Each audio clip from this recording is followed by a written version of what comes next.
13 अप्रैल 1984 सुबह के लगभग 3 बजे सियाचिन ग्लेशियर की बर्फीली खामोशी को अचानक हेलीकॉप्टर के ब्लेड की आवाज चीर देती है। तापमान -40 डिग्री, हवा इतनी तेज कि इंसान खड़ा भी न रह पाए, और उस अंधेरे में कुछ भारतीय सैनिक अपनी जान हथेली पर लेकर दुनिया के सबसे ऊंचे युद्ध क्षेत्र पर उतर रहे। लेकिन सवाल ये है, वे वहां क्यों थे? किस दुश्मन से पहले पहुंचने की इतनी जल्दबाजी थी? और अगर वे कुछ घंटों की भी देरी कर देते तो आज भारत का नक्शा कैसा होता? यही है कहानी ऑपरेशन मेघदूत की, एक ऐसा सैन्य अभियान जिसने न सिर्फ सियाचिन को बल्कि दक्षिण एशिया की रणनीतिक राजनीति को हमेशा के लिए बदल दिया। 1947 जब भारत और पाकिस्तान का बंटवारा हुआ तो जम्मू कश्मीर की सीमा को लेकर एक रेखा खींची गई, जिसे हम सीज फायर लाइन कहते हैं, जो 1972 के बाद लाइन ऑफ कंट्रोल बनी। लेकिन इस रेखा में एक अजीब सी बात थी। नक्शे पर एक जगह लिखा था NJ 9842 thence north to at glaciers, यानी NJ 9842 से आगे सीमा कहाँ जाएगी ये स्पष्ट नहीं था। बस इतना लिखा था, नहीं, वह वहां से उत्तर की ओर ग्लेशियरों तक। अब सोचिए, उत्तर की ओर कहां? सीधे कराकोरम की चोटियों की ओर या फिर साल्टोरो रिज की ओर? यही अस्पष्टता आगे चलकर एक विस्फोटक विवाद में बदल गई। सियाचिन ग्लेशियर करीब 76 किलोमीटर लंबा, दुनिया का दूसरा सबसे लंबा नॉन पोलर ग्लेशियर। यह कराकोरम पर्वत श्रृंखला में स्थित है। इसके पश्चिम में साल्टोरो रिज की ऊंची ऊंची चोटियां बिलापोंडला,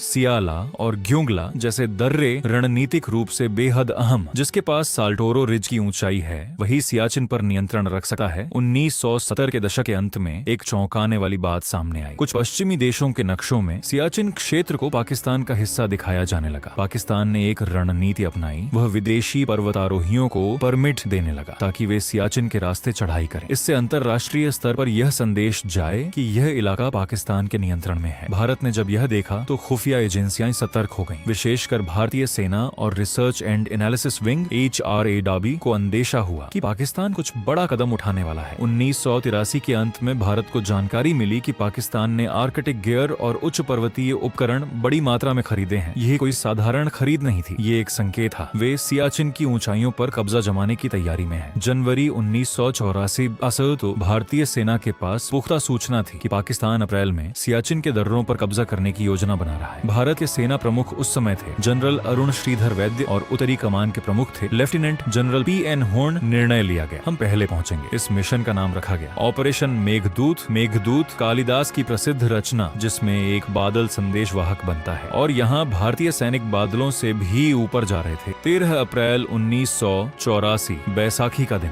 भारतीय वायुसेना के हेलीकॉप्टर चीता और चेतक बर्फीले तूफानों के बीच उड़ान भरते हैं। इंडियन आर्मी और इंडियन एयरफोर्स ने मिलकर यह साहसिक अभियान शुरू किया। पहली टुकड़ी में थे लद्दाख स्काउट्स और कुमाऊं रेजिमेंट के जवान। उन्होंने बिलाफोंडला और सियाला दर्रों पर कब्जा कर लिया। पाकिस्तान के पहुंचने से पहले कुछ ही दिनों बाद पाकिस्तान ने भी अपनी टुकड़ियां भेजी, लेकिन तब तक भारतीय सैनिक ऊंचाइयों पर जमे हुए थे। अब सोचिए, -50 डिग्री ऑक्सीजन, आधी हवा इतनी तेज कि तंबू उड़ जाए, और नीचे दुश्मन की गोलियां। यह युद्ध सिर्फ इंसान बनाम इंसान नहीं था, यह इंसान बनाम प्रकृति भी था। सियाचिन में ज्यादातर सैनिक दुश्मन की गोली से नहीं बल्कि मौसम से शहीद हुए। Avalanche, frostbite, hypothermia. 1987 में एक भीषण हिमस्खलन में कई सैनिक दब गए। हर साल सैकड़ों टन बर्फ गिरती है। यहाँ पानी भी बर्फ पिघलाकर बनाना पड़ता है। शौचालय तक जाना एक जोखिम है, फिर भी भारतीय सैनिक डटे रहे। 1987 पाकिस्तान ने साल्टोरो रिज की एक ऊंची चोटी पर कब्जा कर लिया, जिसे वे क्वैद पोस्ट कहते थे। वहां से वे भारतीय पोस्टों पर सीधी फायरिंग कर सकते थे। तब भारतीय सेना ने एक असंभव मिशन शुरू किया। नायब सूबेदार बना सिंह, तत्कालीन नायक, और उनकी टीम ने बर्फीली दीवार पर चढ़ाई की, पीछे से हमला किया और उस पोस्ट पर कब्जा कर लिया। आज वह पोस्ट बाना टॉप के नाम से जानी जाती है। उन्हें परमवीर चक्र से सम्मानित किया गया, भारत का सर्वोच्च वीरता पुरस्कार। सवाल उठता है, इतनी जाने, इतना खर्च क्यों? क्योंकि सियाचिन 3 महत्वपूर्ण क्षेत्रों के बीच स्थित है, भारत, पाकिस्तान और चीन। इसके पूर्व में है अक्साई चिन, उत्तर में है शक्सगम वैली, जो पाकिस्तान ने 1963 में चीन को सौंपा था। अगर पाकिस्तान साल्टोरो रिज पर कब्जा कर लेता तो वह चीन से सीधे जुड़ाव का रास्ता बना सकता था। इसीलिए सियाचिन सिर्फ बर्फ का मैदान नहीं, यह भू राजनीतिक शतरंज की बिसात है। 1990 के दशक से भारत और पाकिस्तान के बीच कई दौर की वार्ताएं हुई, लेकिन एक बड़ी समस्या है, भारत चाहता है कि मौजूदा सैन्य स्थिति को नक्शे पर प्रमाणित किया जाए। पाकिस्तान इससे बचता रहा। क्योंकि जो ऊंचाइयां भारत के पास हैं वे रणनीतिक रूप से निर्णायक हैं। सियाचिन में एक सैनिक औसतन 90 दिन तैनात रहता है, उसके बाद उसे नीचे लाया जाता है क्योंकि शरीर अधिक समय तक सह नहीं सकता। हर सामान, खाना, ईंधन, दवाइयां हेलीकॉप्टर से पहुंचती हैं। 1 किलो सामान पहुंचाने की लागत कई गुना अधिक होती है।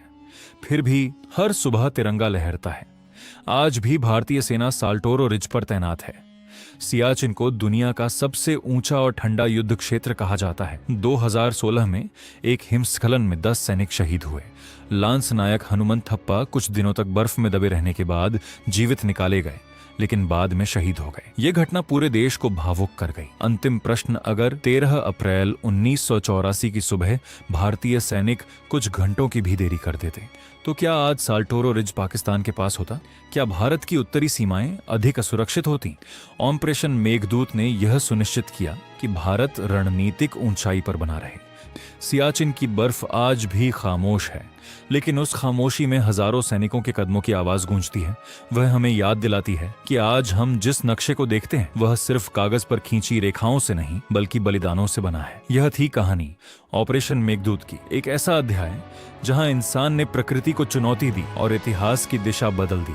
अगर आपको ये वीडियो पसंद आया तो एक लाइक करके चैनल को सब्सक्राइब जरूर कर लें और अपने दोस्तों को भी भेज दें। मिलाते हैं ऐसे ही एक और दिल को झकझोर देने वाली कहानी के साथ।